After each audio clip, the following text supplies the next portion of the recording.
আমাদের মন্ত্রণালয়ের আইন শাখা তারা এই সময়ের মধ্যে আইন সংশোধন এবং একটা পরিধানমালা তৈরি করা সকল স্টেকহোল্ডারদের সাথে কথা বলে সবাই খুব দ্রুততার সাথে এবং স্পৃহার সাথে কাজ করেছে বলে আমি বলবো যে এই সময়টা খুব কম সময় একদম বাস্তবায়নে আমরা প্রথম স্টেপে চলে এসেছি।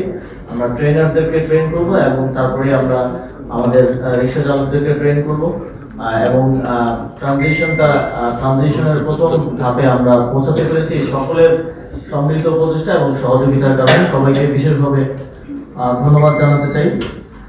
স্ট্র্যাটেজি নির্ধারণে কোদামুস ভাই অনেক টাইম দিয়েছেন এবং আমাদেরকে বারবার একসাথে করা এবং কাজগুলো ফলো আপ করা। তিনি আজকে যদিও আসতে পারেননি, তাকেও বিশেষভাবে ধন্যবাদ জানাতে চাই।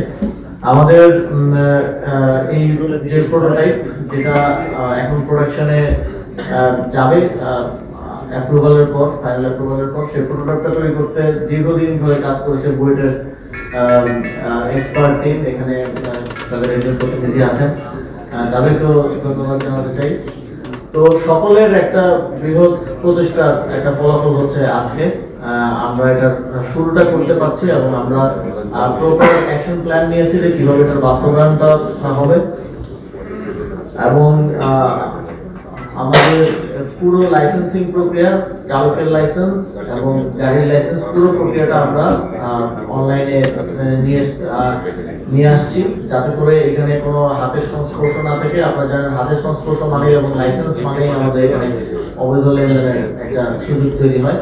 আমরা আমাদের রিক্সা চালকরা যারা এই ট্রানজিশনটা করবেন, এই অ্যাডপশনটা করবেন, তাদের উপরে কোনো বাড়তি চাপ যেন না হয় সেটা নিশ্চিত করতে চাই এবং পুরো প্রক্রিয়াটা অনলাইনে হবে। রিক্সা অ্যাপ নামে আমরা একটা অ্যাপ ইন্ট্রোডিউস করবো এবং একটা ওয়েবসাইট থাকবে, তার মাধ্যমে পুরো প্রক্রিয়াটা হবে। আমাদের রিক্সাগুলোতে কিউআর কোড থাকবে, কিউআর কোড দিয়ে এই যে আমাদের ট্রাফিক পুলিশ যে রেগুলেশনসের মধ্যে তাদেরকে আনবে, কিউআর কোডটা স্ক্যান করলে সব ইনফরমেশন চলে আসবে, আমাদের ট্রেনাররা সেটা ইউজ করতে পারবেন। তো এই পুরো টেকনোলজিক্যাল হেল্পটা আমাদেরকে ফার্স্ট ভাই শুরু থেকে করে আসছেন।